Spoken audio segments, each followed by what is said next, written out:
Are we green? Are we green? And we're green. Hit that funky intro. All right. Hey, we got our new intro, so we're going to hit it as it goes.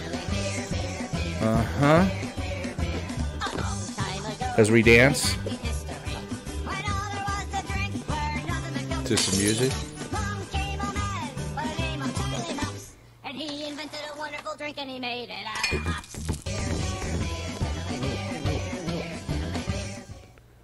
All right. You notice as the intros go, we can still talk. So, yeah, I was trying to be quiet the whole time. We can do commentary later. Oh, man. Let people enjoy the intro. It's only been the second time we've got that thing. Isn't it funny, though? Yeah, but you're not supposed to talk over it. People haven't even seen it all. What if they watched it for the first time? We've only had one show. One show with it? Yeah. Hey, it's kind of funny. It is funny, but we want people to actually hear it, not talk over it yet. You're just in a rude mood tonight.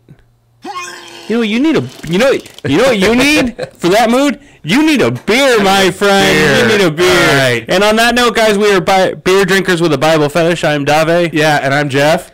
Yeah, we didn't even introduce ourselves. I know. We were just being rude as hell and like turn great. Tonight we got the official sandal bottle opener, so I don't have to use a screwdriver. Yeah, normally this is what we open them with. We do it the manly way, but now we do it the other manly way, where we do it with a. This is on the bottom of my sandals, by the way, the bottle opener. You got to kind of rotate it a little bit, I noticed, but it works. Here, you do that. Go for it. Don't touch your nasty ass sandal.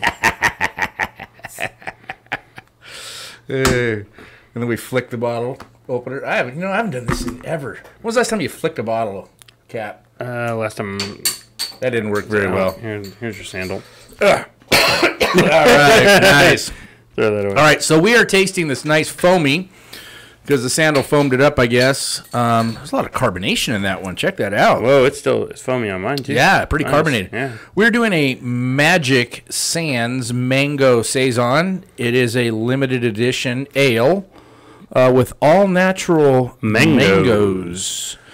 You know, if you I don't know if you guys caught it this weekend too. If you saw me yesterday, I'm listening to church and making beer at the same time. You did see that, did you? So yeah. I'm brewing some red ale at home right now. Let's see. It says a traditional farmhouse style ale with a Hawaiian twist. This crisp and refreshing brew was made with natural mangoes. Like the sands of Magic Sands Beach, this beer's namesake. You should enjoy it before it's gone. You know, this is another Kona. We've actually done quite a few Konas now. We have. Well, cheers. Cheers. Don't foam up anymore. Liquid Aloha. So what do we got here? What's the 5.9%? And I'll post all the other specs online, too, about it. Initially, very tasty. Very refreshing. Not bad. No. Definitely tell it's an ale. Yeah. You can definitely taste the ale taste in that. Definitely. It's good. I like it so far. Yeah, it's not too bad. Mm-hmm. I think. I don't know. I'll give my opinion of it later after. We'll go through. We got to drink the whole thing. After you drink a little bit. You gonna try on my shades, dude? Why not? Let's see what's going on here. Hey, those shades are imported from Berlin. As long as they haven't been up your ass. I actually bought them at a CVS in Berlin. Did you smuggle these in through your butt? No. Okay, good thing. Didn't need to. Man, I probably should have asked that before I put them on. I put them on and then asked that question. That could end up real bad right there. That was probably a problem. I think you can legally bring sunglasses back from Berlin. I would hope so, except cheap ones like this. I wouldn't think there'd be some import tax on it. What is it, like a nickel for the $1 that you paid for them? $1, dude. This is Berlin, man. Everything was expensive there. I think I paid like $10 for those. $2? It was like $10. $10? Yeah, it was like $10, man. Maybe even more. I think you got hosed. Everything like that is... Oh, that's because they got that VAT tax over there, huh? It's that back-end tax that's on everything. Well, there's a tax on everything, but it's still just stuff that's not necessary to live. Like sunglasses is a little more money. Necessities, kind of cheap, but sunglasses aren't really a necessity, so... No. Lame. You don't have to have them. Lame. It's like going to Mexico. Stuff that's not necessary is very expensive. Yeah, but a lot of countries are that way. But the fresh fruit bowls down there are to die for. So what is? The fresh fruit bowls. Oh, Mexico, yeah. For like $2? Yeah. Mangoes, cucumbers. Yeah. You know? The hidden tortilla chips on the bottom. The little chili powder they put on all that. You know that joke's like 5 years That's old. what she said. Good luck with that. You know that's what she said. I think came from before the Thanks Obama, and the Thanks Obama thing is even old. Well, you know. That was easy. All right, guys. This beer isn't too bad, and I'm actually looking forward to trying the red ale that I'm making right now too. We'll have to do a little bit of that on the show. Yeah, once it's ready. Once it's ready, it's fermenting. I posted it to him and a couple other guys this morning. It's fermenting like crazy right now. You can see. I think it's going to have a pretty high alcohol content, personally. Good. So the type of yeast I used in it and stuff, it should. And I double hopped it. Ooh. So it's going to be a little bit more hoppy. I hopped it. You cook it for a lot of ales for 60 minutes. You boil it for 60 minutes. I hopped it at the first 60, and I hopped it again at the tail 30 too. So I got a double hop action going on there. So it might be a little hoppy. We'll find out. Nice. So thought I'd try something a little bit different, just playing around. Interesting. So, and those hops will help drive all that up too. The type of yeast I use and everything. I got a warmer yeast in it, so where it doesn't need to be because we're in Vegas. I didn't have anything. I mean, my house isn't, too cold where I can, need some real cold yeast right now. Wintertime I'll get some cold yeast. Yeah, in a couple months we'll get there. So we're almost there. So, like I said, I was thinking about doing like a mango or like a jalapeno Mexican Lager. beer next. Yeah, that's what Yeah, you're Mexican saying. lager. I might do a jalapeno Mexican beer. Play around with that. Drive that alcohol level up to about 10. So, anyway, guys, we got some news stories like we do. like to cover. So the first one I want to cover, because I find this hysterical, and I know we talked about it. I'll say which one? Because The first one? Which one? The first one is the Satanic Statue Oh yeah, in Arkansas. Yeah. For all of you that have not been following this story, over the weekend, I think it was it this weekend or sometime last week? Yeah. The Church of Satan, a bunch of humanists, they're not actually worshipers of Satan, built this giant statue of Satan. Of a goat. Yeah, it's a goat. demon goat. And they drove it down to Arkansas, I think is where it was. I think where it was, And they yeah. stuck it right next to the Ten Commandments statue that was down there because they had the legal right to do it. And what was interesting... Well, they have a legal right to do it for only a short period of time. They can't leave it there. Yeah, but they're going to celebrate it as long as they can. The interesting thing about it, and God bless these people for going, they had a bunch of Christians who were supporting their freedom to do it. And, And of course, Christians protesting it too. correct. There was Yeah. both, yeah. But Yeah. the funny thing about the article is that a small group of Christians protesting it. Yeah. Like, you read the headlines like Christians protesting statue, but then when you read the article and it's like small group of people with signs protesting, large group of people celebrating, and it was like, so you're clickbaiting everyone. So you wonder if they knew it was going to be temporary, though, too. No, they did. Like, usually they're. I mean, I'm sure everybody. I had followed this story. Like, they've done this in a couple areas where, like, I think it was Oklahoma where they did it, and they ended up removing the Ten Commandments before the statue ever got there because they didn't want the affront of it. And my thing is America, people. You can do whatever the hell you want, you know? Mm-hmm. Like, if you want to put out the Ten Commandments, that's great. And you want to put a statue to Satan next to it, that's great. You know why? Because it ain't church. It ain't the body of Christ. It ain't a place I'm worshiping. It's a lawn in front of a building of a bunch of people who make laws. Mm-hmm. They're not that important. They think they're important, and we make them important.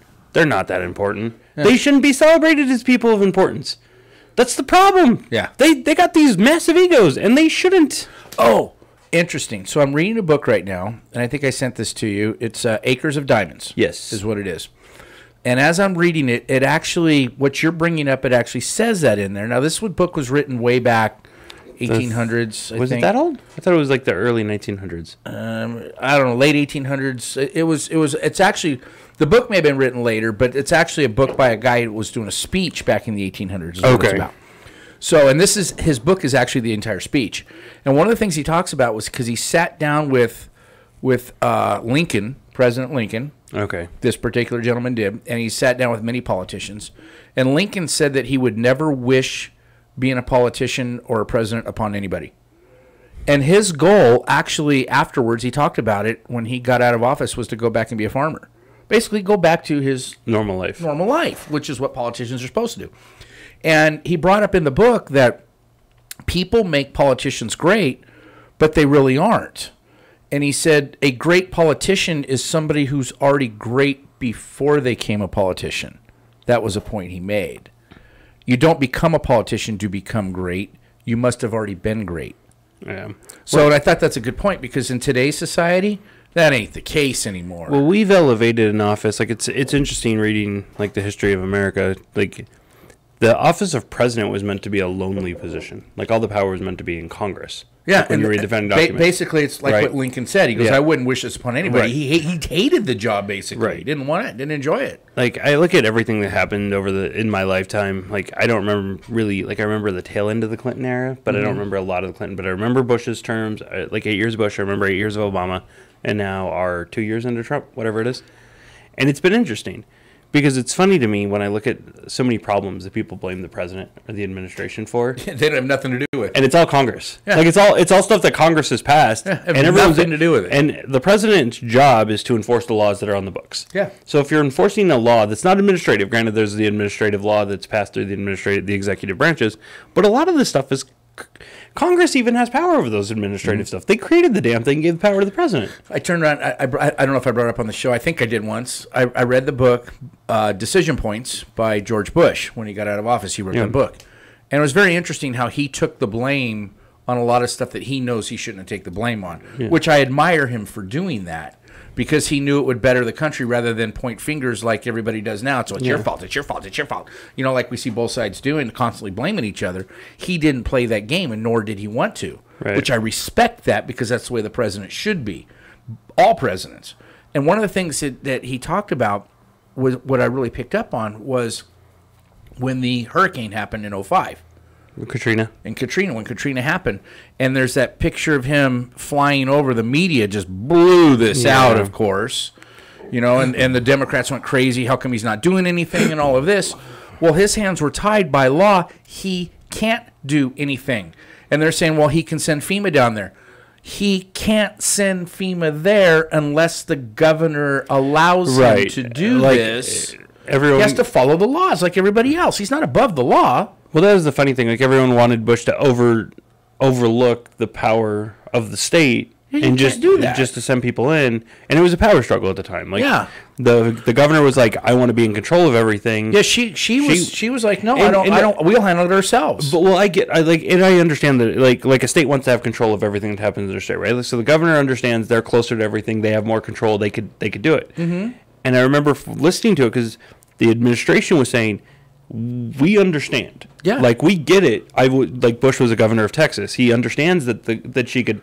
The problem is Congress wrote it so that all the power for FEMA was left with the federal government. Mm-hmm. So therefore, even if Bush wanted to give power to the governor, he didn't have it in his authority to do so, because he has to enforce the law as written by Congress. Yeah. Or approved by the administrative agencies. Mm-hmm. So either FEMA has to change its rules on the administrative level, and if they're not allowed to change those rules, then Congress has to change those rules so that the president can give the power to the states and people to allow to do it. And this is what we're talking about, though. People blame the president for so much stuff, and they have nothing to do with it. Right, half of this stuff. Well, it's like the economy, right? Just shows people are stupid. No, but it goes to, like, Clinton took credit for the economy being good because of the tech industry. Okay, I'm sorry, that had nothing to do with Clinton. It had everything to do with entrepreneurs that happened to do things while Clinton was president. Yeah. You know, the housing bubble under Bush for the first 6 years. That was due to entrepreneurs doing things under Bush. The collapse of the economy wasn't because of Bush. It was because of banks being greedy and people taking advantage of the marketplaces and people getting loans they couldn't afford. Like, it was a combination of things. It was complex. It wasn't one person problem. It had nothing to do with Bush. Yeah. Right? And then under Obama, the economy started to get better. It had nothing to do with Obama. It had everything to do with entrepreneurs. It's the cycle of the economy. Well, yeah, no, I get it. But it's funny. Like, it's actually business people that are doing things that are creating all of this stuff. And it's just luck of the draw if you're president or not, whether or not you get credit for it, right? Yeah, it is. Like, it's literally luck of the draw when you get elected and when you leave office. Like, if this economy starts to tank in 2021 and Trump decides to step down, right? Like, say he steps down and he's just like, fuck it, I'm done, right? And he walks out. Like, he doesn't even run for re-election. And he leaves with the economy booming, right? And a new president goes in, and the next year everything tanks. It'll be that president's fault. He can come out and say, see, this is because I stepped down because nobody wanted to listen to me. Yeah. And the narrative, the media hates him, so obviously he's probably not going to get a lot of love on the narrative. But when people look back at history, they'll like, well, I know the media didn't like him, and that was kind of the story, and that's like the whole thing is him fighting the media, right? The whole fake news thing. So it's kind of part of the narrative of his story and his legacy. So historians will then look back at all these documents and kind of say, well, can we really trust what the media was saying? Like, because as much as everyone hated this man, look at how good the economy was, look at all this, and then look what happened when he fell out of office. Easy. Right. And yet, at the end of the day, Trump had nothing to do with it. Yeah. Like, at all. Okay, I'll give him a little bit of credit with the tax credits. Like, he kind of gave the economy a little bit of boost because he got all that free money, all that money overseas. They all got that one-time tax break, and they all brought it to shore. So a shit ton of money came back to the country. But the thing is, yeah, Trump gets credit for it, but that was only because when Obama offered the Republicans the same deal at 25%, I know Trump did 21% on the corporate, and Obama wanted to do 25%. Yeah. But Obama offered the same deal. I mean, for all intents and purposes, Obama wanted the same tax plan, only the Republicans were like, fuck you, no. Like, they just weren't going to work with him. And so it's funny when everyone talks about this tax plan's terrible. It's like, it's essentially, when you look at, like, the numbers are a little different, 25, 21. They were going to be a little different, but essentially the same. It's essentially the same. One-time tax deal for all the businesses to bring the money back to shore so they spend in the American economy, cut the corporate tax rate to a competitive tax rate so that they have an advantage, and then cut taxes for the middle class so that they have a little bit more money in their pocket. Okay, that's exactly what Trump did with the Republicans. Yeah. That's exactly what Obama asked for. Like, it's not a party issue. It was just something, but again. Everybody makes it a party issue. Yeah. What's the next story? Next story. Which one are we going to do? We want to do the T-shirt one? You want to do the arm or the arm? See, I didn't see the part of that T-shirt. So I only saw the part about the arm wrestling. Oh, it was underneath. You had to scroll down underneath. Okay. So there's this story. I'll let you. So there's a story. It started, if I remember, broken. There's a story of some cheerleaders, and what they're doing is you read something different. This wasn't about cheerleaders. It was a kid in an arm wrestling contest. No, the one story underneath of it though. Okay, the story I read was there's some cheerleaders in Georgia, and they're selling shirts, T-shirts, and it has a flag with the cross in it. You may have seen that, one of the stripes. Okay, I didn't read this article then. And it actually says on their shirt, "We stand for the flag, and bow to the cross." That's what it said. Well, people are in an uproar over these cheerleaders selling this shirt as a promotion just to raise money for their cheer squad, right? People are up in arms. Well, I think the funniest article I read in it, the funniest comment on it, was somebody actually thinks, as the media was interviewing people, one person actually said, "This endorses police violence." Now, you talk about turning something political. Here's somebody that's these kids selling a shirt. Hold on, what it says, "I stand for the flag." I stand for the flag and I bow to the cross. That's all it says. And that endorses police violence? That endorses police violence. How? What the fuck is wrong with people? No, how? I mean, seriously. How? That's what I say. How? How is this endorsing police violence? Oh, because they stand for the flag. Unlike the football players who kneel down for police violence. Standing up, I guess, endorses it to this person. That is the dumbest shit I've ever heard. And this is where society's going. Listen, I don't care if you stand, sit, poop, keep your hat on, take your hat off, put your hand over your heart. I don't give two craps at all. You want to kneel? Kneel. You want to stand? Stand. And you know what? This is America, damn it. Here's my opinion on all this stuff. And I'm kind of, I think they're all asses that kneel because they don't do anything outside of the game other than that. Okay, I will correct you on that. If you look at the guys that have kneeled, they have donated millions of dollars into their inner community. They really have. Okay. They really have. It's not that they don't. They have done a ton. The problem is, and Jason Whitlock talks about this on the show I listen to, his big thing is focus on the stuff you're doing, not on the kneeling. Mm-hmm. Put the attention on that. And like Malcolm, I think it's Malcolm Jenkins on the Philadelphia. He did the big sign thing. He didn't talk. He like wrote his messages on his board. Okay. About the kneeling and the police brutality and everything. He's been in his community donating, trying to get the press to cover all the stuff he's doing in the community. The problem is when these guys go into their community and do all this stuff, never gets any press coverage. Like LeBron James did it, right, and opened up a school. He got a ton of press coverage. Yeah. Well, why does he get press coverage? He's LeBron freaking James. Yeah. Right? And he's in LA now. So now he's like, he went from star to magical star because he's in LA. Right? Like, so it's magic because you're in LA. A lot of LA's mad about that, too. You read that? So you know what's funny is I talked to my friends in LA. So not change subjects to go to LeBron, but you know the vandalism on it, and everyone thinks they're Kobe fans. Yeah. So I talked to a couple of buddies who actually live in LA. It's not Kobe people. See, that's what I read. I read it was Kobe people that were all bent out of shape. So like ESPN and Fox, the angle is on the big media outlets. It's Kobe fans upset about LA fans. Yeah. So it's not like when I talk to my friends in LA. So more fake news. Right, well, no. It's a storyline, right? Like if you were to tell people it's Cleveland fans who are mad that LeBron left Cleveland, it's not a story. It's not. Okay. If you tell everyone these are Cleveland people that are mad that LeBron's coming to LA because they're Cleveland fans and they want him to stay in Cleveland. Yeah. That's not a story. I would get that. Yeah. Right. It's understandable, but it's not a story. But if you drive that it's Kobe fans upset about LeBron coming, it's a story and you can talk about it for 2 hours. So it's fake news. Yes. Made up if news. you want to call it fake news. It's a story. It's Which is what they do. They make up stories. That's what the news is. But now sports talk radio, you got to fill 24 hours in a day, so you got to come up with storylines. Yeah. You can no longer cover things just as, as this is what's happening in sports. You got to have a story to it. So the Kobe makes sense. But it was funny, like talking to people in LA, they're all like, dude, it's not Kobe haters. None of us care. Yeah. Right? They're all like, it's Cleveland people. Like we know, like, they don't. That's understandable. My friends don't know the person, but it's LA, right? Like, yeah. You know who the person is. Yeah. It's a bunch of Cleveland fans who are pissed off, and LeBron put in a Laker jersey on, just like they were pissed off when he left to go to Miami. They're pissed off that he left Cleveland, so they saw his face, so they started vandalizing it because they're like, screw you, LeBron.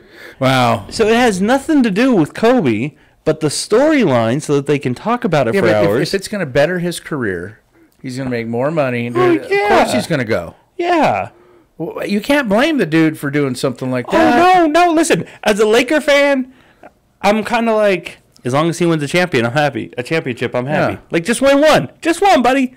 Like, make the playoffs this year. I don't expect much more than that, but make the playoffs this year. But if you have the opportunity to better your career and better yourself, anybody's going to do that. Oh, How can you blame yeah. a dude for doing that? Listen, I don't hate on any, like, Paul George. I really wanted Paul George to come to the Like league. it all overpaid, but I mean, Hey, no, they're not overpaid. That's another. That's not overpaid. That's the market. That's the market dictating. I get that, but still, it's overpaid. I don't care. Listen, Paul George. You want to talk about overpaid? Paul George was in Oklahoma City, and Paul George we were hoping was going to come to L.A.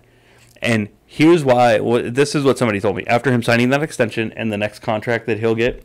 His total contract value from Oklahoma City after 7 years. Guess what the total value will be?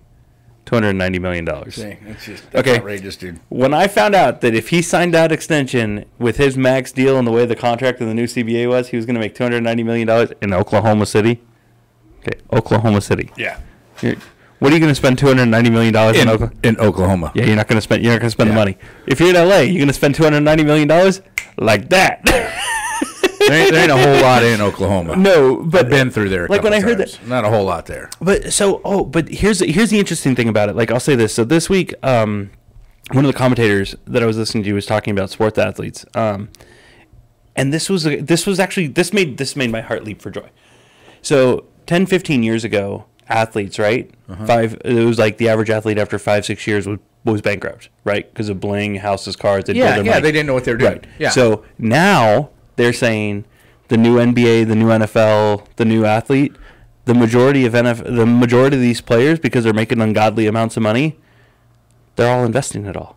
It's no longer about the houses, no longer about the cars, it's no longer about the bling. It's interesting. There's a basketball player here in town, and I won't say his name or anything, but he has a court and everything here in town, and he teaches kids. He's here when he off season, and he comes and he plays, and he grooms kids up. One of the things that he talks about, and he's an older player. I'll give you that part. He's an older player, and one of the things he does is he mentors the younger players in today that are playing. That he mentors them on money, and he talks about investing money and how he invests and what he does to them to try to get them to follow in his steps. Right. He's an extremely intelligent man, to do this. And in talking to him, he's very intelligent in the words he uses, and he can articulate it language very well. And a lot of them can't do that, but so he helps those kids that are new into it. Don't buy the big mansion. Right. Don't do all this stuff where you're broke in no time at all. Right. Invest the money. Well, that was the one thing. Like, put part of it aside for your partying and do some of that stuff, but invest most of it. Because you won't play basketball or football or anything like this your whole life. Well, you got to make this last. That's what they were saying about LeBron. He's stepping into what's called Mogul Stage. You know, the next stage of his career, which is going to L.A., Hollywood, movies, production, investing all that money. Like Kevin Durant, they said the reason he wanted to go to Golden State was to get in all the tech companies. Mm-hmm. And now all these angel investors, I mean, think about it. Paul George, he's one guy in Oklahoma City. He has $290 million. What do you think he's going to do with all that money? He's going to invest it. Yeah. Like when I found out Beats sold, you know who Tiger Woods and Shaq were in Beats? No. Sorry, Tiger Woods and Shaq were in Google. Okay. So before Google went public, some of the investors in the IPO and everything was Shaq and Tiger Woods. Like, this has started over the past generations, but now the majority of athletes, like in 10, 15 years, we're not going to be hearing about these guys being broke after 5, 6 years. They're all turning into investors, which it's funny because 10, 15 years ago, the big storyline was these are dumb athletes who are all broke and they don't know what to do with their money. And now they're like, they've had these older guys. It's the older athletes that have gone through it that are helping them. They told them out how to do it. Yeah. And now they're all coming out. Like Colin Kaepernick, he made $60 million on his last contract with the 49ers. And he's still loaded.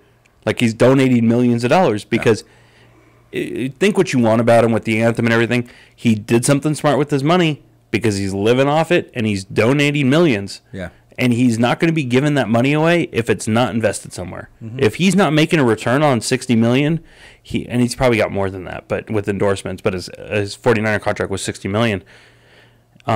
If you're not making money on that, you're not donating that kind of money. You're not donating $10 million if you're not making a return. Exactly. $10 million of 60 is, what, a sixth of his money? Yeah. He's not donating that money if he doesn't have it coming in. That's right. So that means that Colin was smart enough to invest that money to get a return where he knows I can go out and donate. I know I can be unemployed. I know that I can do all this, and I know I can give the money away. You saying you want another beer? Getting close. Yeah. But it's cool to see. Like, I was thinking about it when I was running around the gym this morning. I was like, this is actually kind of a cool time to live in because 10 years ago, like, a bunch of old people were complaining about athletes not being smart with their money. What kind of beer we got next, dude? Well, that's right. We're doing something weird now. Have you even drank yours yet? Yes, I am. I'm almost done. Calm down, fool. Shoot. I'm ready to rate this thing. Damn. Been dry now for like 30 minutes. We've only been live for 27, 30. Do some math. Jeez. This is why I'm the accountant and you're the salesman. Magic Sands. Because you don't know how to do math. Actually, I'm pretty damn good at math, by the way. I used to be an engineer. Yeah, it's that background. It was required in school. All right, I'm done. Magic Sands Mango. Saison. Get that up on the camera. Yeah, there so we you go. guys can see it here. Oop, over there. One day we'll get this all figured out, guys. Bear with us. Liquid Aloha. They'd like to reuse these bottles. They all say Liquid Aloha. Hey, listen, if I was in business and I had to print a bottle, I'd buy in bulk too. Yeah, I'm sure they're buying major bulk because bottles aren't cheap, by the way. Mm-mm.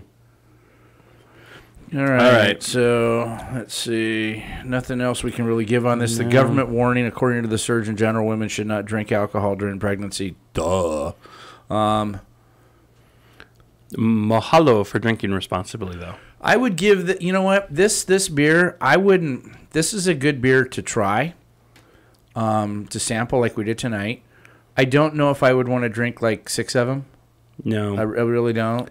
But I am looking forward to going to the local bar in town where you got to check off beers off your list. Yes. This would be one I would look forward to checking off the list. So, well, that's the local place I was the other night when I posted on. Or the other one. Yeah, posted a couple of the other. I would definitely like go in, like if I saw that I'd be like, I'm glad I get to check that off the list. That was a good beer.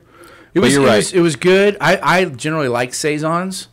They're kind of a Saison has not been popular until more recently.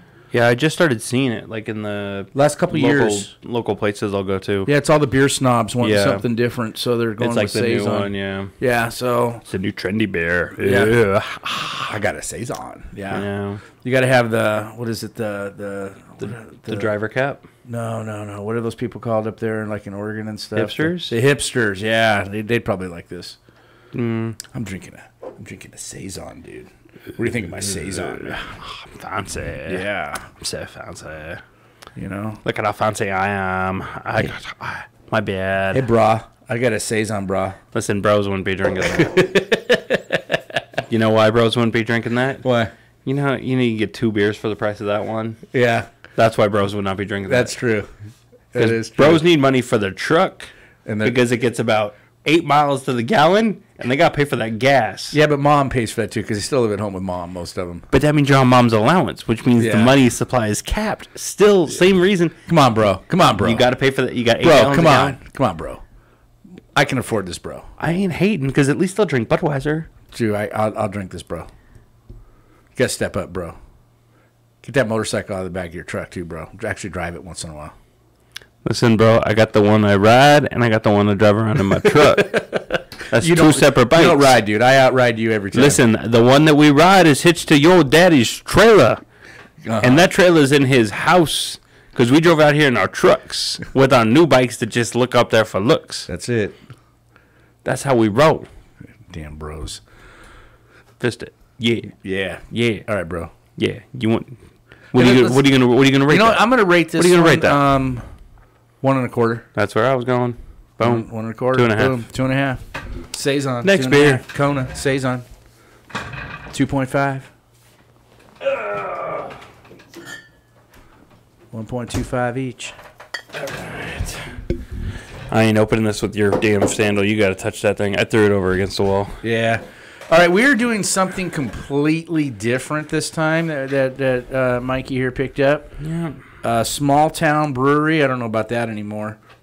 Unique ingredients with the unmistakable taste of nostalgia. This is going to be a little sweet, I imagine. This is Not your mom's apple pie. that's it.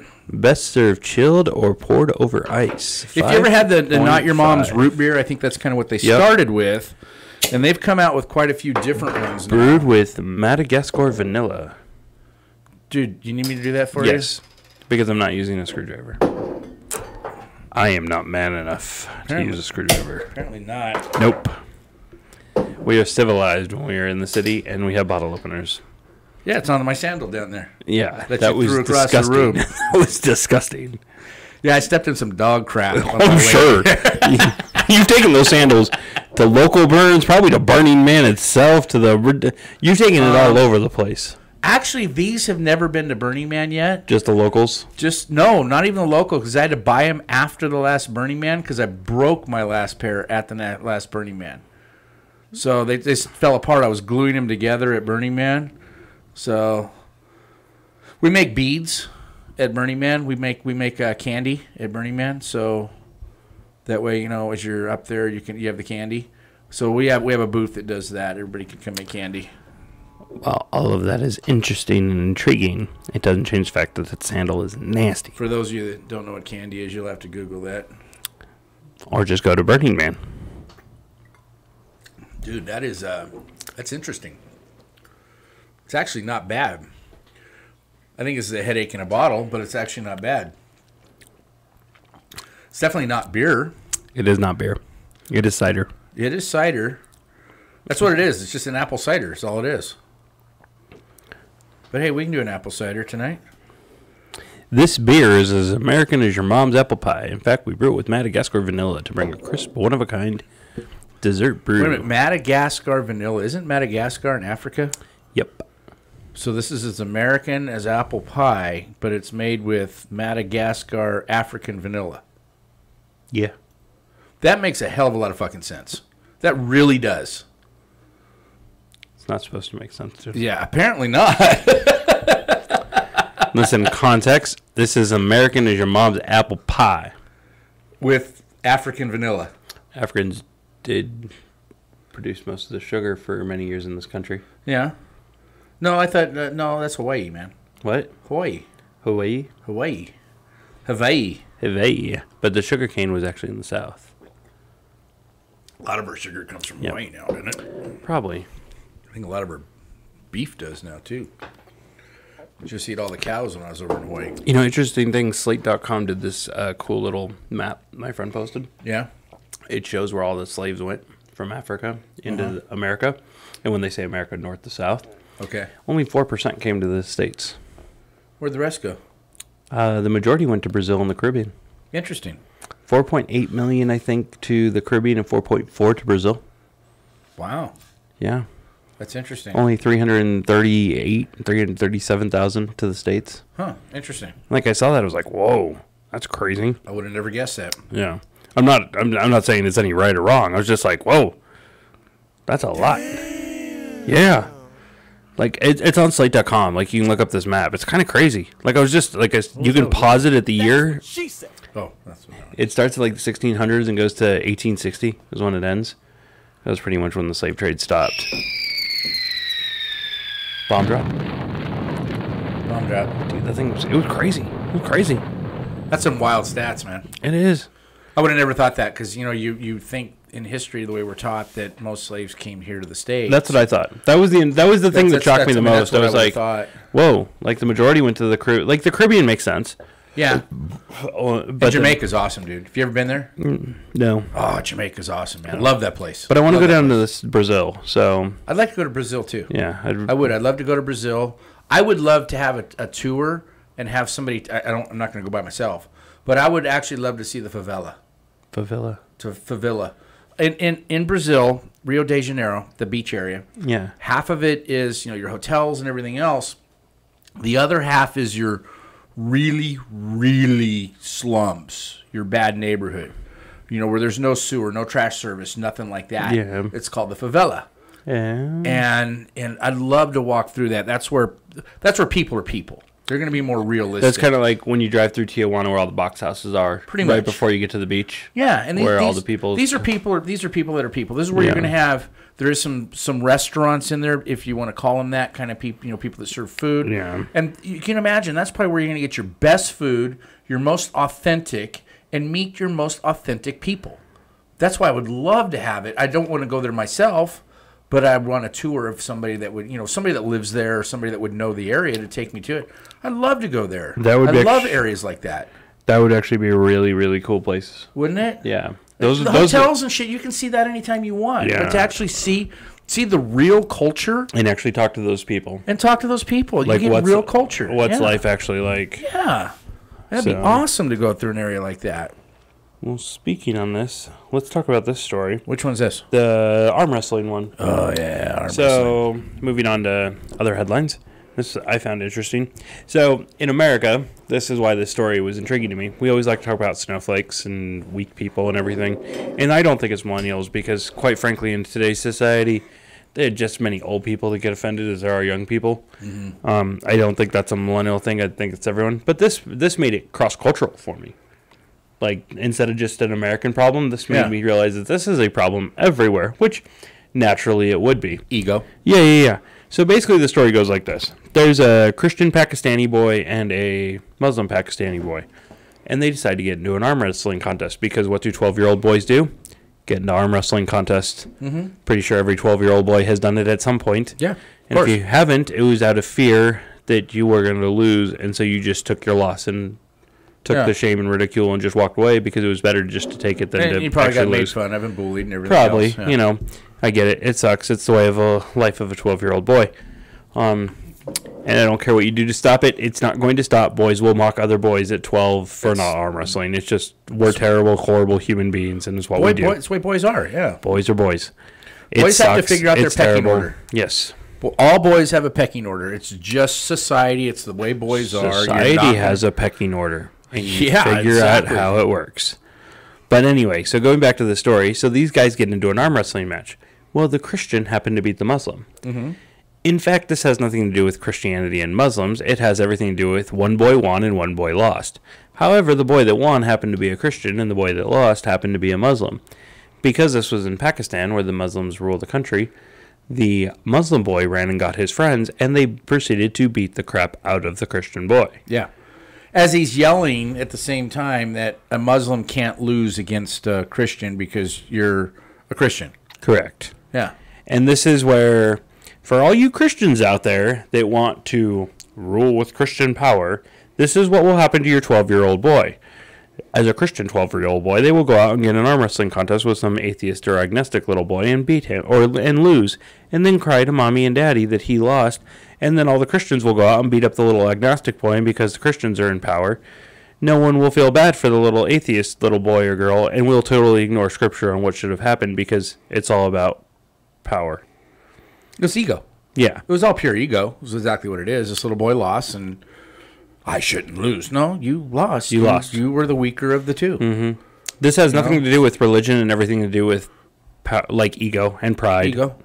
And because they had power, Here's the sad they part, used it though. against him. Here's the sad part is honestly, though, when it comes to religion, knowing that over there, it's being, and it's taught in, and I'm not defending, Christianity or anything else in this regard, but it is definitely taught in the culture there, the Muslim culture. Ego is taught big time. Ego's taught everywhere. Yeah, but it's taught in a religious aspect. That's the same over here. So it is, but I don't know if it's to the degree that it is over there. I mean, you definitely have it here. You definitely have the judgmental. I love making fun of those people. We do. We're all full. We may not be proud in the religious sense in America, but we are prideful ass Americans. Oh, there's no doubt when it comes to our country. We are as Americans. We are some proud ass people. Yeah, we are. I make fun of those too because most of them have never been outside of America and even traveled. You've heard me talk about this before. Yeah, America. You've heard me talk about this before, where people will say, "Well, we live in the greatest country." Well, where else have you been? Well, I'm not going to go anywhere else because we're in the greatest country. Bullshit! Why don't you go visit other places and see what it's like? Dude, you should get that sneeze looked into. Every now and then, it kicks up. It's allergies here. Is that what it is? Yeah, there's you should get that looked into. So that happens every once in a while. It does. It does. It sounds the same way every time. It does sometimes, doesn't it? Kind of sounds like bullshit. It kind of does. Sometimes it does. I need one of those. I need a button that just says bullshit. And then you go see an asshole doctor. Yeah.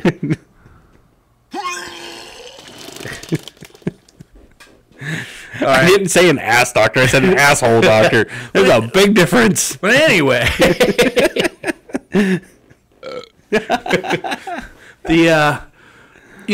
as you travel, what I find too is because America's people are so arrogant that when we do travel, what I found this last time, and it was interesting because most places I go, if you say you're American when I travel outside the country, it's automatically like, oh, get away from me, kind of thing. People don't want anything to do with you because of American arrogance. It's like because people come across that way from here. If I say I'm from Vegas, it immediately sparks conversation. They don't care. Las Vegas has a totally different thought process to it, which people like just because it's Vegas. They don't look at me as like, oh, you're American. They don't have that immediate judgmentalness towards me, which I'm glad I can say that now. But people do but Americans have earned that reputation because most are just flat out arrogant when they go to other countries. It's sad, It's just a sad state of affairs. Like I said, I've been to Jamaica. Love Jamaica. I want to go back. I want to go visit it again. Loved going there. Loved seeing the people, eating the food. Just thoroughly enjoyed it. I love going to Mexico. I do wish I still smoked weed at this point in my life because it would be nice to taste some of this, like have some of the strands that are coming out right now. Oh, dude. Okay. Just to compare to... Hold on. Calm down. I was going to say about the weed I got in Jamaica. I know. But again... But I don't smoke, man. How long ago was that? When was the last time you were in Jamaica? This was in 2004.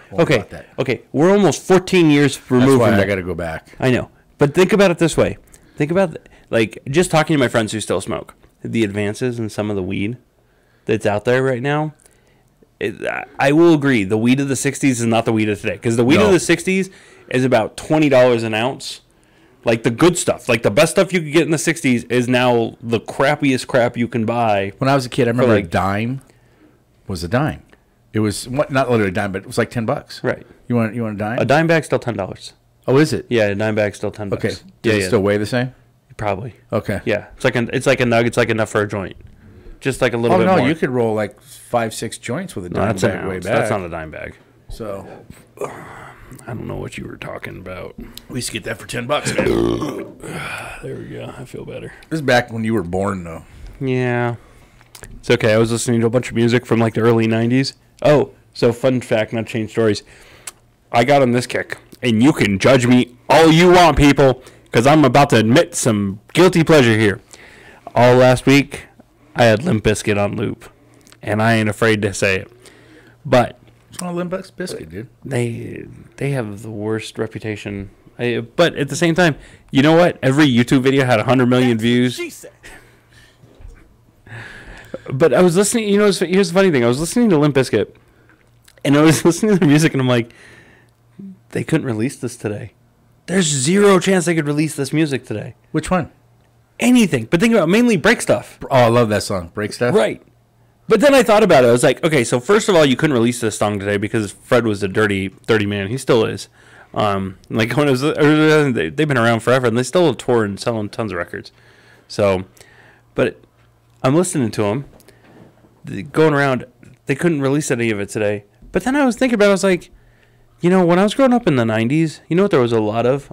Like, release music is the only way I can kind of describe it. You gonna play it? Maybe. Here we go. There we go. It's one of those days.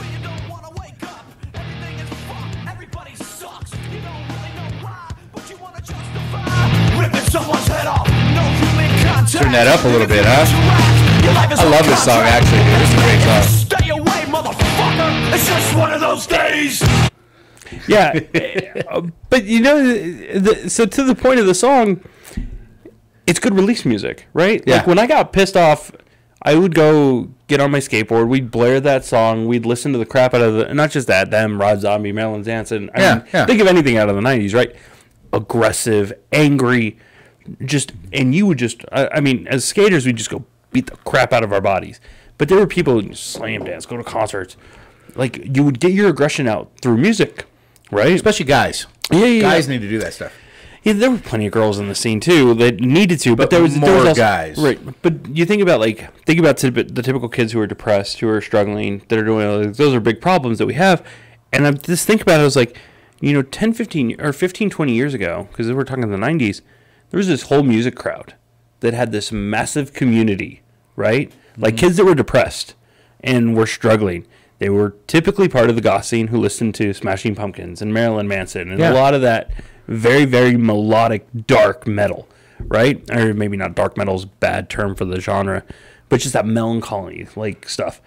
And there was this massive community of people, and they found solace with each other. And the first time I saw Biscuit snowboarding in Big Bear. Yes, they were playing back in the early 90s, and they would have played at Bear Mountain. 80s. I remember when they played it because that was when Faith had just come out. Yep, they played there. It was a free concert out on their patio. I didn't even know who they were back then. They were fairly new. And I was up there boarding for the day, and I'm like, who the hell's this band? They're like, oh, dude, Biscuit's here, man. And I'm like, who the hell is that? So I came from down. Jacksonville, Florida. Really, I thought they were like San Diego. No, they're from Jacksonville. Wow. Right. Like something really... Okay, Tim Tebow came out of Jacksonville, so I'm glad that Limp Bizkit... Timmy!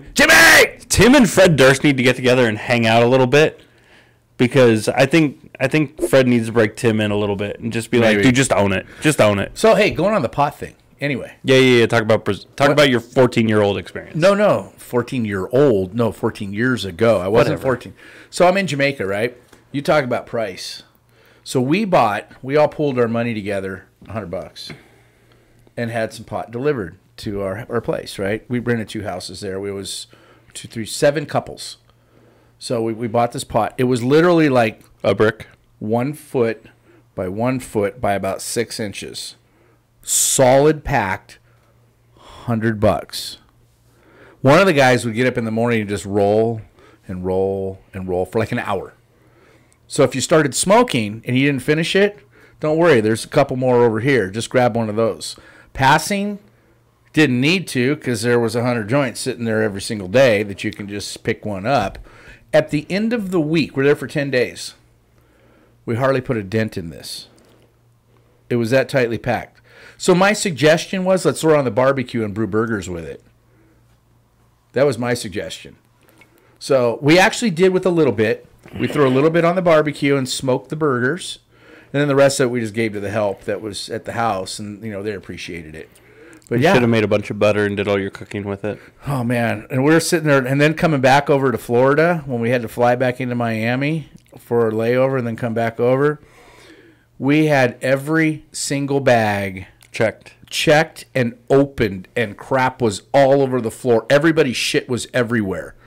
I mean, and then they had dogs, and we're sitting there watching as dogs are going through everybody's shit in every bag. And do you think they fold it up and put it back in your bag? Oh, hell no. They just back in there, you know?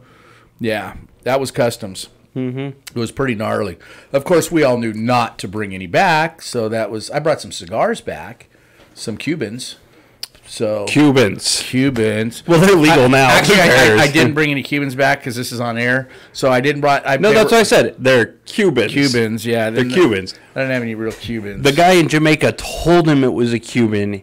His dumbass believed it. That's it, exactly. And then he tells us all, dude, I got these Cubans from Jamaica. And he still acts like they were real. Uh-huh.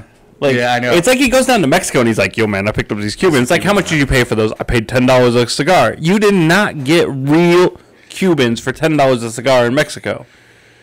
Actually, I won't tell you what I paid for one of my Jamaican cigars then. Yeah, $15. Ooh. Paid $100 for one of them. Yeah, he got ripped off. It was actually a 100-year-old cigar. Let's see. How much weed did you smoke before you actually smoked? Did you bought I that? hadn't smoked any that day. So sure. That day. Hey, whatever helped you sleep at night, man. Yeah, dude. You know that was 15 years ago. You can let it go. What's that? You can let it go. It was 15 years ago. You're fine. That's because I haven't been back, man. I gotta go back. I'm ready to go back to Jamaica, man. You can admit that you got hosed on the deal. It's all good. It was one of the best cigars I ever had, dude. Yeah. But it wasn't a Cuban. It wasn't a Cuban? It wasn't a Cuban. Okay. Whatever helps you sleep. But it helped you sleep at night. It couldn't have been a Cuban because I actually brought it back to the United States. And that's true, and the States wouldn't have let it through. Yeah, they wouldn't let it through, so it couldn't have been a Cuban. No, so. no way. Actually, you want a trick on how to bring Cubans back, dude? No, I know. Not live on air, I don't. I'll tell you how the guy told me to do it. Oh, really? So you can do how you want, but you actually take the labels off and then mail yourself the labels and then just bring them back without labels and just say they're Dominicans. And now Customs is not going to let me bring in any Dominicans back. I just gave everybody how to get cigars, Cuban cigars across the border. So I want to talk about one more story. Actually, Cubans are actually legal here now. I know. You can bring back a handful. Yeah, you can actually bring it back. So the prices drop now. Now you're fine. Because you can bring it back. Yeah. So let's talk about this last story, because this is one you and I have a disagreement on, actually. Which one is this? This is the Turkey pastor that's being used as a political pawn right now. See, and I say it could have been anybody. Okay, explain the story. Explain the story first. So right now there's a missionary in Turkey. He's been there for, I want to say 20 years. He's been there for a long ass time. But he's only been arrested the last 3, I think, 2 or 3. Turkey's arresting him on charges, and this was a problem with Sounds like trumped up couple charges, of the people. But okay. They are. They're basically saying, so in most of these Muslim countries, you're not allowed to convert people. Okay? You're not allowed to proselytize, I think is the word is, whatever it is, go out and make converts, which is a mission and tenet of the Christian faith, but you're not allowed to do it. Even though in Turkey they're supposed to be allowed to do it and convert, but you're allowed to. You're supposed to respect other people who are Christians. They don't, but you're not allowed to convert Muslims. So if you're a Jew who becomes a Christian, it's no big deal. If you're a non-believer and you become a Christian, it's no big deal. But if you're a Muslim and you change faith, and it's because of somebody else, then you've broken the law. And that's pretty much that's how Pakistan is. That's how a lot of these stories I kind of sent you today. That's where the law gets murky. If you're a Muslim and you convert to Christianity, it was because of somebody else. Then that person who caused the convert is arrested for breaking the law, and then the Muslim who converted is tried under whatever Muslim law it is. That's where the law gets a little murky. So this guy's been over there for like 20 years as a missionary. Now all of a sudden they're going after him. So he gets arrested. And I know the charges are there. You can read about them, whatever. So it's come to the point where Turkey finally offered the U.S., we'll release him if you do something for us. With the banking industry, they want him to relieve like millions or billions of dollars of debt or something? So there's somebody they're investigating, so they've held the money and put some sanctions on him, and they want that all removed, and they'll release the pastor. Yeah. The U.S. government is saying, no, we want the pastor released, and then we'll negotiate the rest of the trade tariffs. Yeah. And they're sanctioning all these people. And it's kind of started to revolve around the pastor. I'm bothered by the whole thing because I don't think the pastor should have anything to do with all of this. I agree that it could have been anybody. And they're using the fact... So that's my contention. It could have been anybody. It could have been a businessman. It could be anybody. It's the fact that he's an American over there arrested, and that's what they're using as a pawn. But it's not just the fact that he's American. They're using the fact that he's a Christian. Because we're a quote-unquote Christian nation. So therefore, they're using that angle to tug at the Americans' heartstrings of, oh my Lord, they're willing to release the Christian pastor, so let him go. Just do whatever they want to release him. And it's like... No. So you're saying America is saying that, just do whatever it takes to release him? No. Christians will. They're like They intentionally picked on a Christian because Christians for so long in this country have made it a point to say, no, we're a Christian nation. And they keep ramming that home. And this is where I have a problem with America being a Christian nation, because people have driven that home so hard, and the evangelical church got so behind Trump that we're a Christian nation and this is our president and he's a Christian and la la la. Because of all of that symbolism and wordage of big name voices in the Christian church, the Turkish government was like, well, if we grab a Christian, we'll have more leeway. Instead of going after a businessman, right? Like, Trump's a businessman. Go after the business community. See, and that's what I say. It could have been a businessman or anything. But and I think if it was a businessman, Trump would probably be more of a bleeding heart toward him. I agree. If it was a business, if it was one of his business partners or one of his business partners' brothers or sisters, he would have. But because it's some lonely missionary who makes no money whatsoever, he doesn't care. He even made the comment I sent you. He's basically like, we need him to stand strong for America. Yeah. He doesn't need to stand strong for America. You know what he needs to stand strong for America. He needs to stand strong for the gospel. Yeah. But he's not able to do that because he's using his damn political pawn. Yeah. And I personally, I blame all these Christians who try to make us a Christian nation for giving the narrative to the Turkish government to go after a Christian instead of going after someone else. I see your point on that, but I still say it could have been anybody that they could have used. But the best way to have leverage would have been to go after a Christian in our current climate. You've seen this with soldiers in the past too, where they were. I mean, who's the group that Bin Laden was part of? You know, Al Qaeda. Al Qaeda. They would grab soldiers. They would grab soldiers. You know, and everybody would have a bleeding heart towards a soldier. You know, I mean, it's just.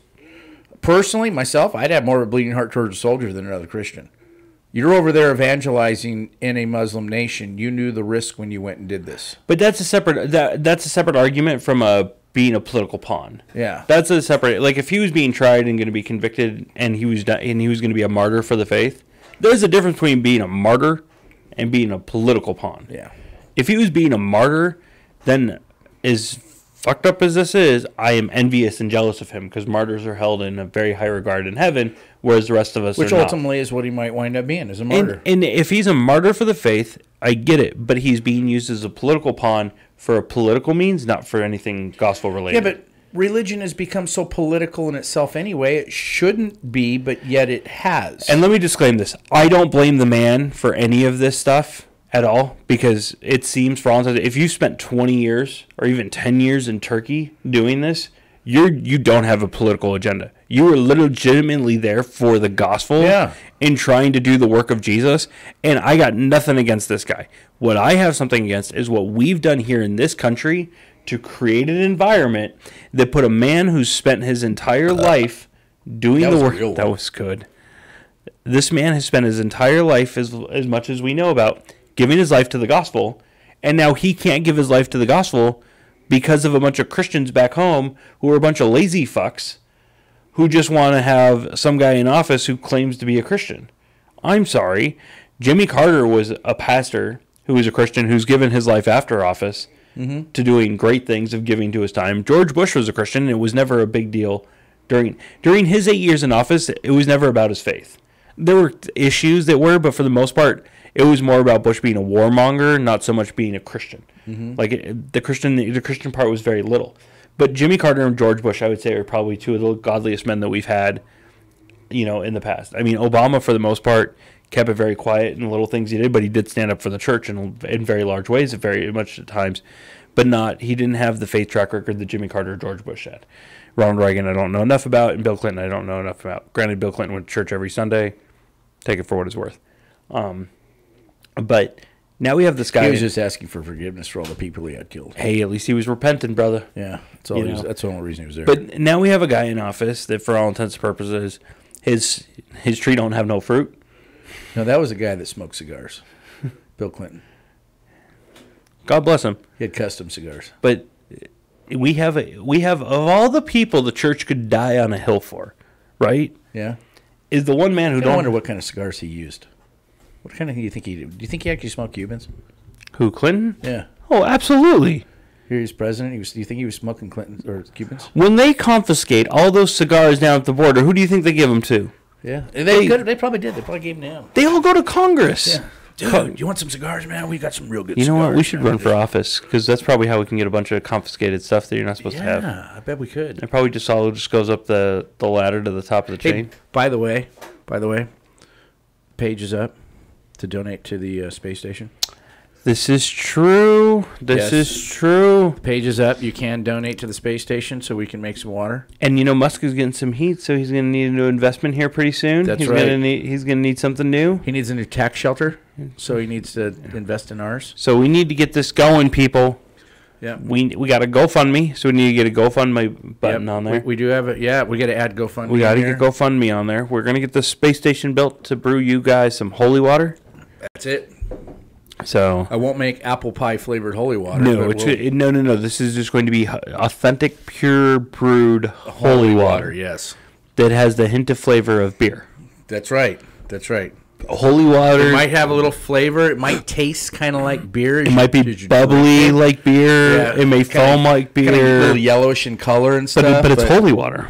Space kind of has a tendency to do that to water. That's true. It kind of does. I've read that before, that when you go to space, it kind of makes water kind of turns like beer. Yeah, it does. There's something about So it because beer itself is so holy that up in space, close to God, water just turns to flavor like beer. So what you're saying is Jesus was an alien. Hey, maybe so. He's not of this world. He did turn water to wine, and wine is alcoholic, and beer is alcoholic. That's right. It's got it. Hey, there's a connection. Just saying. It's, not of this world type stuff. Aliens, UFOs.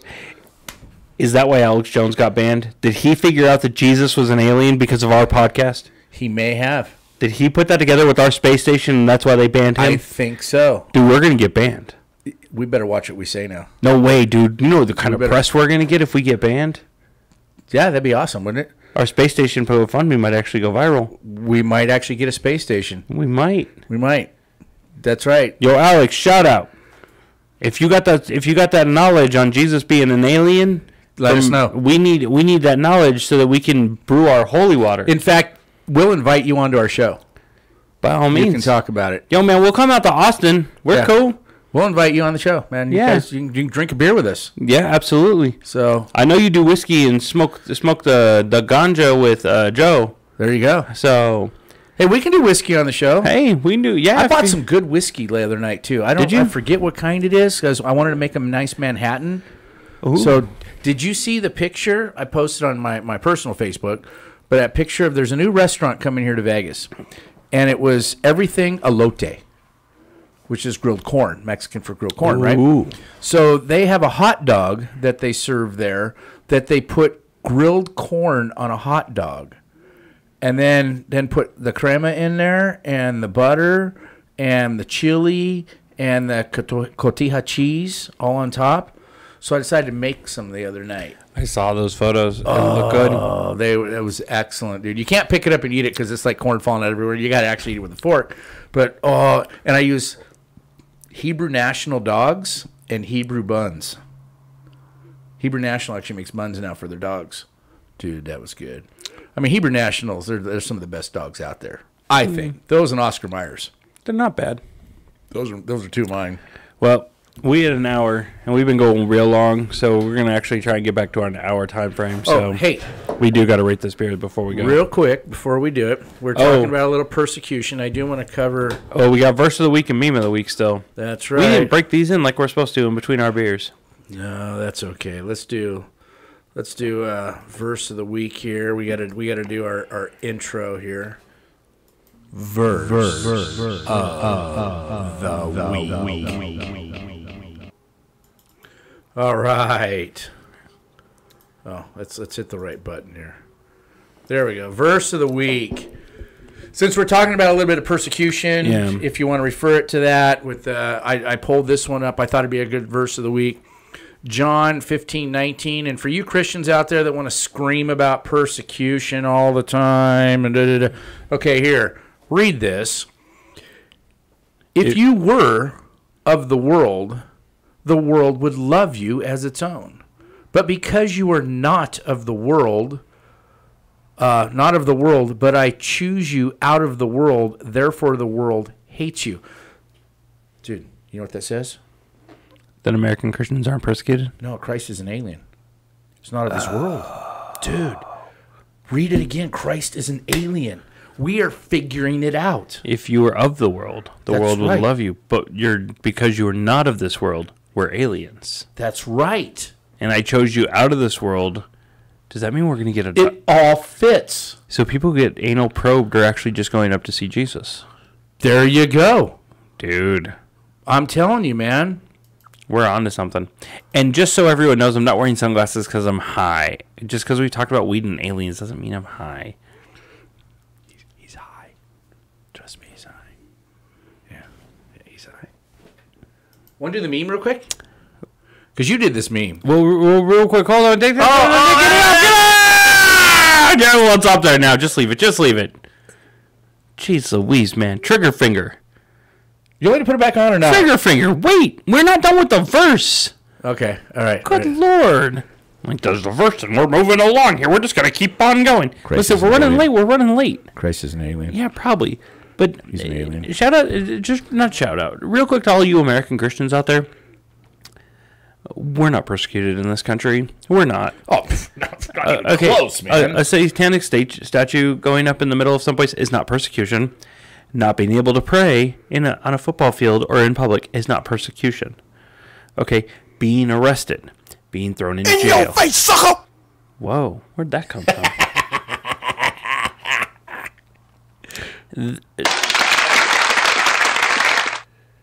That was highly inappropriate. No. That was appropriate. I accidentally hit them. Oh, shit. That was awesome. Do you need the sunglasses? No. I'm Did just you having smoke fun. something while I was in here? No, let's see what this one is. Oh, that's another. Access granted. Oh, Interesting. apparently we're going to be granted up to space. Apparently, maybe one of us will get abducted tonight. But real quick on that verse does not speak to people in America. I'm sorry. Like, I get that there's issues with, like, the government coming in, like the Bible study people that were in San Diego and now in Pennsylvania. Like, there's some overreach by the government, no doubts. Like, there is some overreach. But out of a country of 330 million people, okay, 330 million people, and in the past 10 years I know of 2 examples of Christians having problems with the law, and one of them was due to parking. You know, the neighbors were upset about the parking. So in San Diego, there's this couple that held a Bible study. Okay. And you know how tightly the houses are in San Diego, especially in the hills. Yeah, real tight. So they would have a Bible study one night a week. Well, because the Bible study, you know, they're like 6 o'clock, right? I don't know what the hell that was. But it's like 6 o'clock at night. So you could imagine the neighborhood gets pretty full, you know, and there's no parking. So the neighbors were complaining there was no parking. Well, they found out a couple was having a Bible study at their house. And that's why the parking So they were was all getting taken upset because of the park. and they got upset about the parking. So they found this obscure law about hosting a religious thing at your house. And they used that against the couple, not because they were persecuting to have the Bible study. They were upset that exactly the people were parking in the neighborhood. So of course it turned into this big thing of like, oh my gosh, the government's against Christians. No, it was a bunch of neighbors that were looking for a way to get rid of the people who were parking in their neighborhood. That's all it was. Okay? And that can kind of fall on the Christian in the fact that the Christian wasn't telling their friends who are coming to the Bible study, park someplace else so we don't piss off the neighbors. Because mama. as Christians, we should probably respect our neighbors and Of course. not take up all their parking. And if they would have thought about that, they wouldn't have had this issue altogether. And I'm sure if we look up this Pennsylvania case, there's probably something else to it. And I think you said there was. hiccups or something? Dude, it's burps. It's gassy. Is that apple pie? Yeah, that's what's going on. But I'm sure with the Pennsylvania case. Oh, no, that's the wrong one. Yeah. I don't even know where it Which one was it? Wow, they got them mixed up. This one. Yeah. That's true. So, but I'm sure this Pennsylvania, there's probably an accentuating there's another circumstance of why they're going after him. Well, if you read the reports, though, that excuse me, they've been doing that at their house Forever. Forever. Even the people before them that they bought it from were doing the same things at their house. So it's not a matter of them changed anything that they were doing. It's just that this particular area decided to come after them for what they're doing. Right. Why? Who knows? But they've got attorneys, and hopefully they'll win over the whole thing. I mean, it's a farm with buku acres. And I'm sure sure there's a reason why they're going after him that's not specifically religious. Some neighbor probably complained, and that's what they're using to go after him. Yeah, so. and that's what my point to Americans in this country is when you have to really look at these cases, because when I do, I tend to find out that it's not persecution against your faith. It's literally there was something else. There was some other reason of a neighbor complaining or someone complaining about something you were doing. Well, maybe they don't like you because you are Christians, you're holding Bible studies or something like that. And so they're looking for some other legal avenue to try to stop go after you. Yeah. Right. And that's what they're going after. And it's like, just stop with the nonsense of, we're being Christian. You know what? This football coach can't pray in the middle of the field. Well, Jesus is the one who said to go in your closet and close the door when you pray. So interesting. You bring that up. Praying with a sports team. I was a wrestling coach for a lot of years. Yeah. And me and the other wrestling coach, we would always, prior to any match, we would actually pull the whole team together and pray with the team that nobody gets hurt, that we compete respectively. We would actually pray together, but we always put a disclaimer in there that anybody that did not want to participate, this is not required, nothing else. Because we're in a public school. I mean, if the administrators knew we did this or some parents actually complained, we'd have been in all kinds of trouble.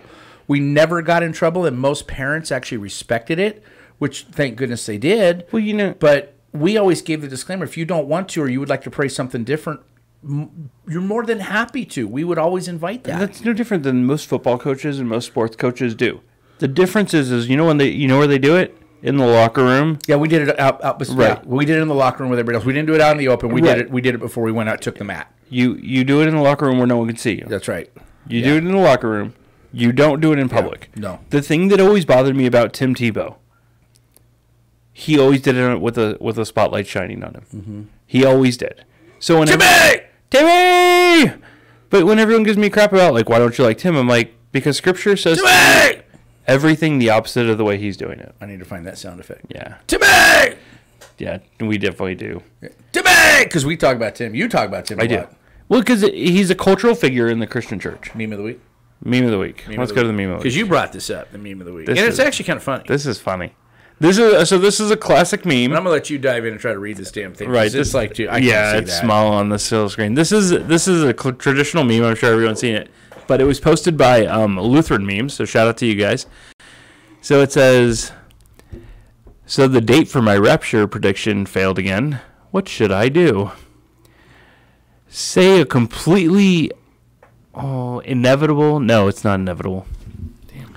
Dude, you're having problems. Would you like my reading glasses, dude? I mean, honestly. Dude, that sucker's small. Yeah, it is. Completely I could try to blow that up for you, maybe, or do something like that. It's something effective. There was an event that happened that you couldn't control. Blame that. The lady says, set a new date. Will you close? No, I'm gonna help you out real quick. You're gonna open the sucker up for me? I'm gonna open it up. I'm gonna make it really big. That sucker's so blurry. I hope it's bigger for you guys. You guys don't have to blow up your YouTube channel just to see it. And if you are listening online. If you're listening on the podcast, here we go. Big for all right, so the board of the director says, because this is a classic meme, it's the 3-picture one with the board of the director and a council, and then it's the one guy that's always lazy and gets thrown out the window. Everyone's seen this meme. So the board says, so the date for my rapture prediction failed again. What should I do? And the first guy, say that a completely unverifiable event happened in heaven. The lady, set a new date. And of course the kickback guy, read the Bible, repent, and stop being a heretic. Board director gets mad. Guy looks at him like, I don't know what's wrong. And then he gets thrown out the window. Uh-huh. Classic. Absolute classic. I laughed. And shout out to Lutheran Memes. You want a good meme site to follow? Lutheran Memes. They're hysterical. 90% of their stuff is just baptism. like just making fun of infant baptism, like scripture that says baptism saves. Yeah. And when it's like Protestants are like, at what age of consent can you be baptized? And like, baptism saves. Baptism saves. It's hysterical. It's absolutely hysterical. So, but every once in a while they come up with some gems like this. The Jolly Presbyterian is another great meme site. Good luck with that. Yeah. But yeah, so Lutheran memes is hysterical with their infant baptism stuff. So on that note, let's rate this beer and let's let these people go because we're already 15 minutes over. So let's say Oh my God, we go over every single week. All right, this one's 5.5% alcohol. They make sure to say that really, really big on the front. And they do. It's like a stamp on there. Let's put that sucker in front of the camera. I've had the not your mom's, root beer. Not your father's root beer. Not your father's root beer from this. This is mom. Yeah, that's right. Yep. Not your father's root beer. No, this is not your mom's apple pie. Yep. Apparently, mom didn't put alcohol in her apple pie. You don't know that. Maybe she should have. Yeah. Hey, you don't know. So. You don't know my mom's apple pie? Yeah. So. Let's see. We have the Surgeon General warning on this. According to women, they shouldn't drink when they're pregnant. Yeah. Yeah. Why is it that all the bottles have that? I think it's a conspiracy. It's a conspiracy. It's a government conspiracy. Listen, the California state legislature just passed a law, and it's going on its way through the House, that will not allow restaurants to serve soda to children. Really? And I'm not joking. That's just stupid. Okay, there's a movie. Dude, I got to watch this movie again because we're getting so close to it. Have you ever seen that old movie? Idiocracy? No, not Idiocracy. This is another one. Idiocracy, that one's hilarious. This is another one with Sylvester Stallone and Wesley Snipes. They go Demolition Man. Demolition Man. Where every restaurant was Taco Bell. Every restaurant's Taco Bell, and he asks, can you pass the salt? And what do they say? Salt's bad for you, hence it's illegal.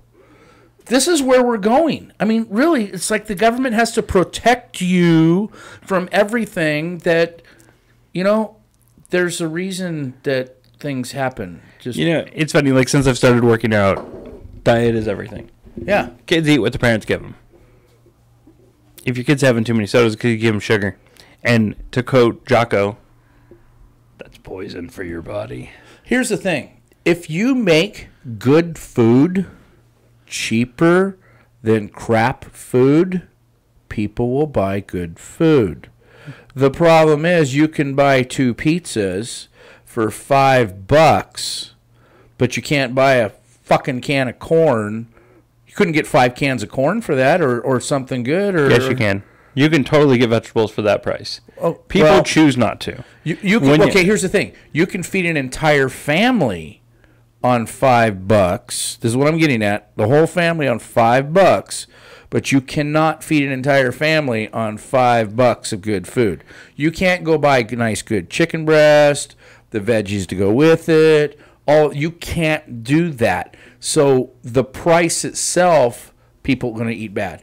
Yes, there are going to be some people eating bad anyway, but if it was better for you, you might actually get people cheaper. I would cheaper. disagree with that because vegetables are so damn cheap.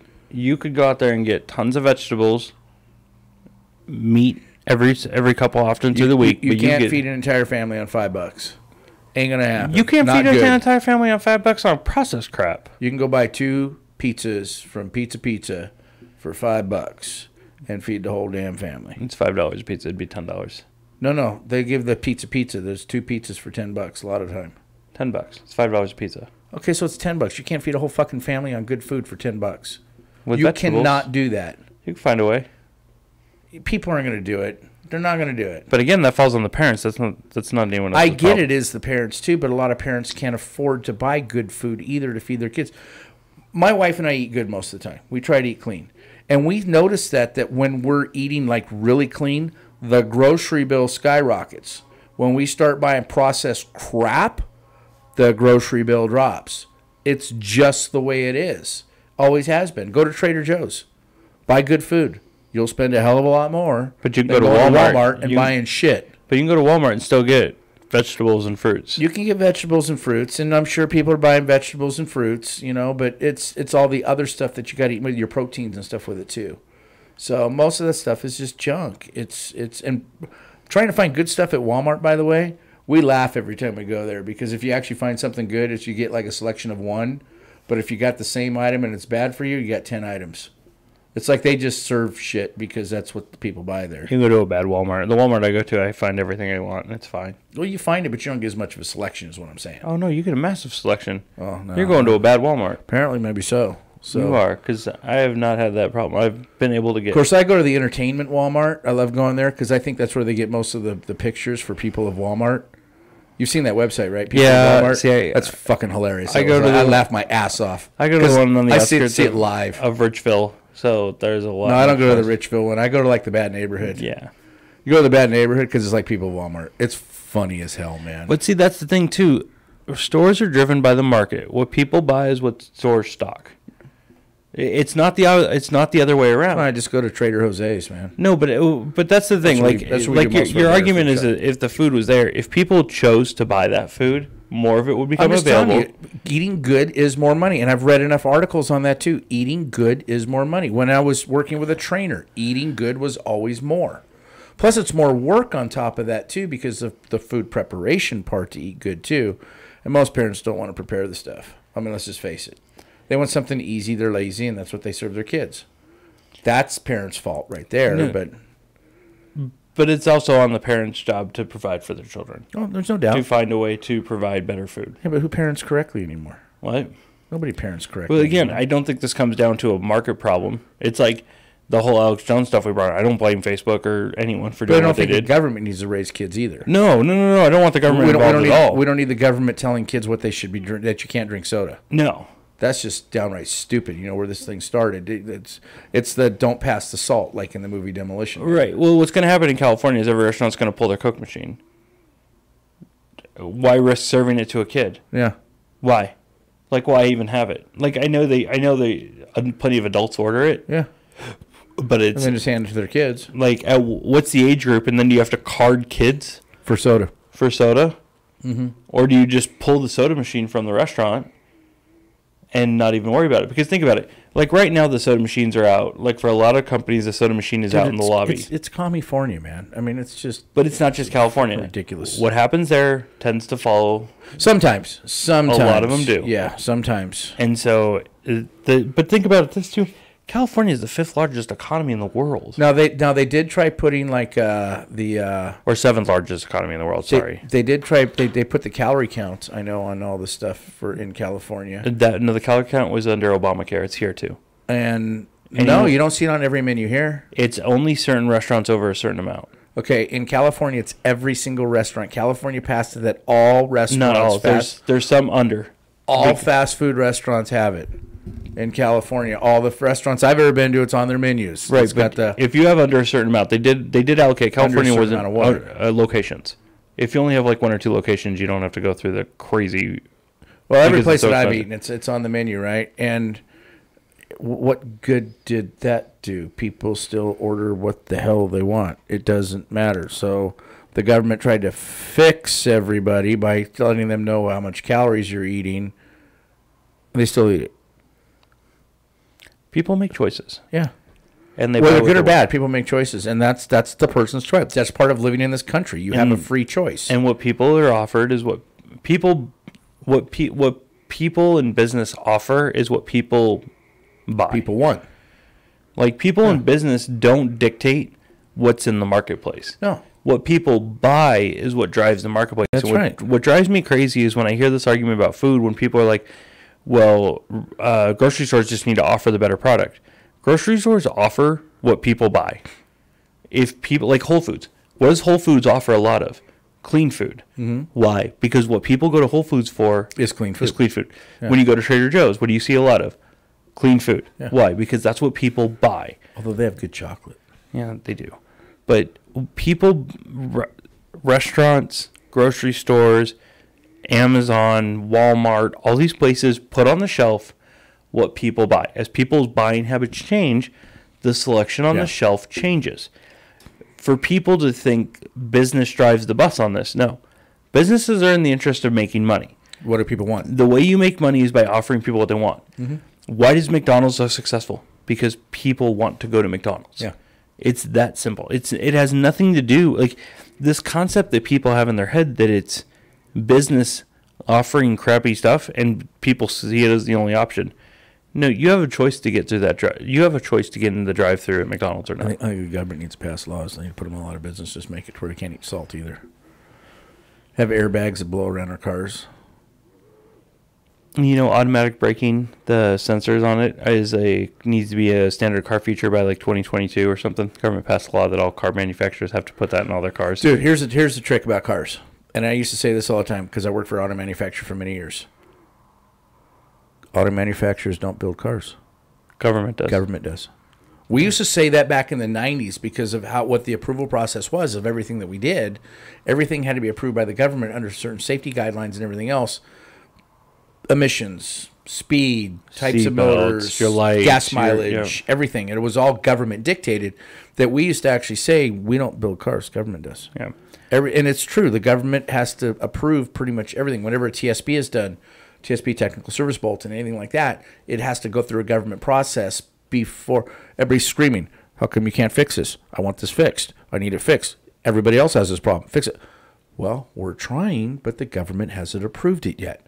It's bullshit. It really is. The government needs to get out of a lot of this stuff and just let things happen.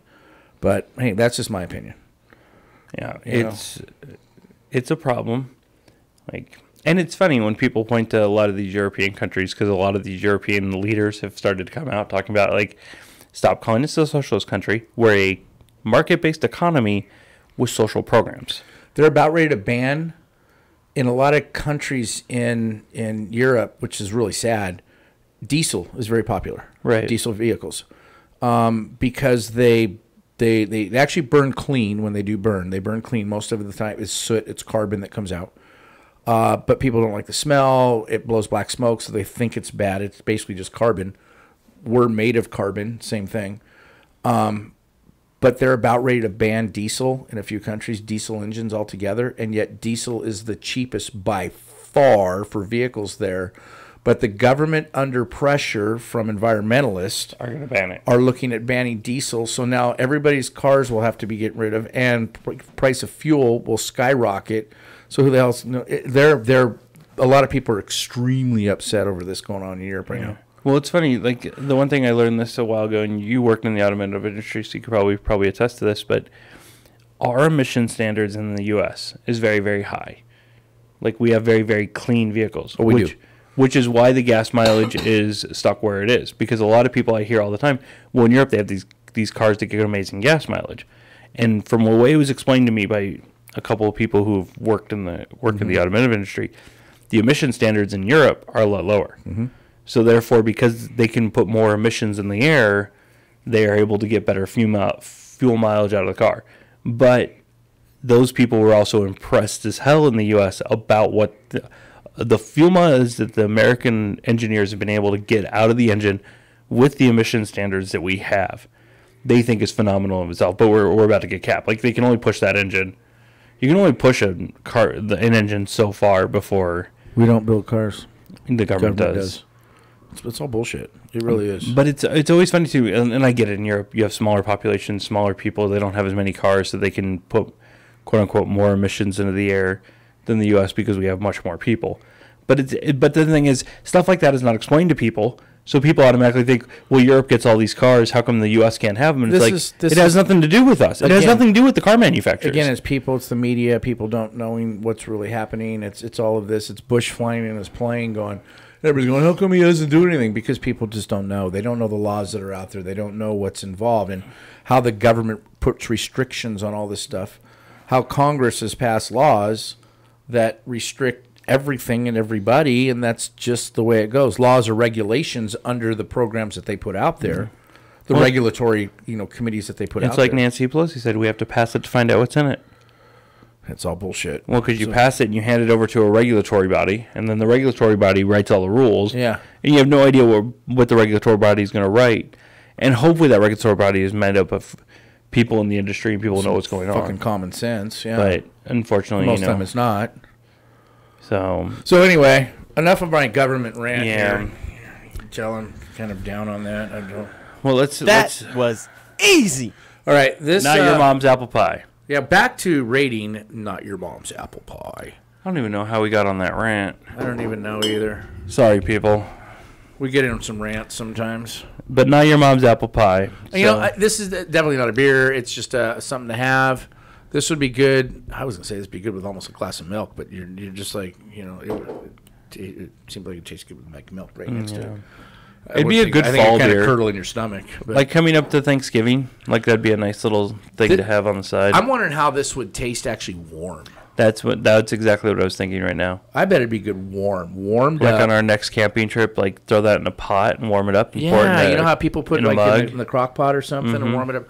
I bet you this would be good warm instead of chilled. I really do. Even though it says this, drink it chilled. Yeah, I almost think it'd be better warm. Mm-hmm.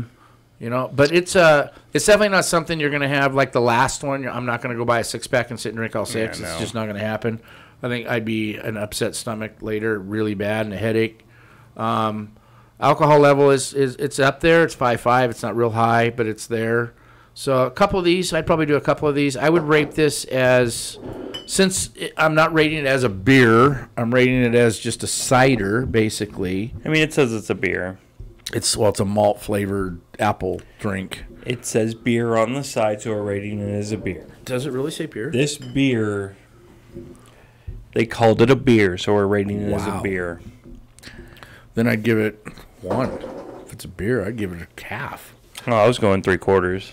Yeah, I mean, if I'm rate it being as harsh. a cider, even as a cider, I'd probably only do 1. I mean, 1.25. Yeah, I mean, if it's like I said, if I'm rating this as a beer, then I'd go a half or 3/4. I'm One going of the lowest 3/4. ones. Yeah, okay, 3/4, 1.5. Let's do this as 1.5. All right, So 3/4 each, 0.75. cool. So for the apple pie. Now, I'm not bagging on it. It is good for what it is. But as a beer, it's not something I would drink. As a beer, if they Yeah. want to advertise it as a beer, it's not a beer. I mean, Right. This isn't even anything close. It's an apple cider. Yeah. So I agree. if you consider it an apple cider, I'd rate it a little bit higher. But if they want to call themselves a beer, I'm not. Yeah. Yeah, no, I So- agree. But anyway. All right, guys. Anyway, guys, we're gonna close out. We're gonna do our little funny little deal here at the end. I'm gonna do our intro again for those of you that have kind of. If you made it this far, thank you. Yeah, if you made it this far, thanks for watching. Thanks for listening. And don't talk this time. Let them watch it. Let them watch it. And then we'll Let just them watch close out, it. and then we'll say bye. And then we'll say bye. Okay, Here we go. A long time ago, way back in history, when all there was to drink were nothing but cups of tea. Along came a man by the name of Charlie Mops, and he invented a wonderful drink and he made it out of hops.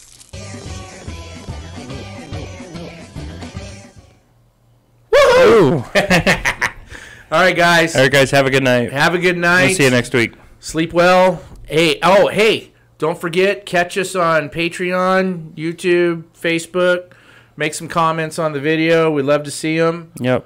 We had a stupid ass comment of the week we were going to do tonight. We just didn't get to it. Oh, that's So- right.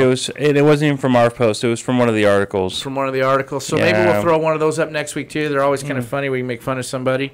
We'll blotch out their name. Don't worry about it. Even if you leave some on ours. Unless you tell us you want us to be featured, then of Yeah. course we'll use your name. Otherwise, yeah, leave us some comments. Leave a stupid-ass comment. We'll give you credit on the air if you want. And we say you some know. stupid ass shit, so by all means. Hey, we'll make fun of you. We're going to be that bully that makes fun of you, so because that's just the way I am. Hey, So, man, you hurt my feelings. screw you. Get over it. So, goy. Goy? Goy. Goy. Goy. That's the new Hebrew fish. Goy. Goy. Get over it. Oh, get over it. Yeah.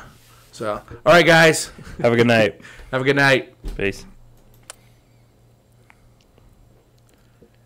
Oh, did I hit? Oh.